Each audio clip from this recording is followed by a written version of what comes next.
اس وقت پاکستان میں سیاسی صورتحال میں بے یقینی ہے اور بے چینی ہے، اور پورا سیاسی نظام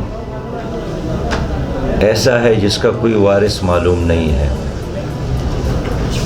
حکومت نے جو وعدے کیے تھے کہ ہم اداروں کو مضبوط بنائیں گے، اس حکومت میں ادارے مزید کمزور ہو گئے ہیں، اور گزشتہ کی طرح اس حکومت میں بھی سیاست اور فیصلے کچھ افراد کے گرد گھومتی ہے، اور ان کے فیصلوں کے اور ان کے مفادات کے لیے سب کچھ استعمال ہو رہا ہے۔ امیر جماعت اسلامی سینیٹر سراج الحق میڈیا سرا پخپلو خبرو کې وی چې پی ټی آی حکومت ادارې کمزورې طرف ته روان دي۔ پی ټی آی خپل کړي وعدې تر اوسه پورې سرته ونه رسولې او هغه خلک چې دوی ته اوټ ورکړي دي نن هم هغه خلک د حکومت خلاف چغې وهي، ولې یو خوا پرې ګراني او بل خوا پرې بېایمانه ټیکسونه لګول شروع کړل شوي دي۔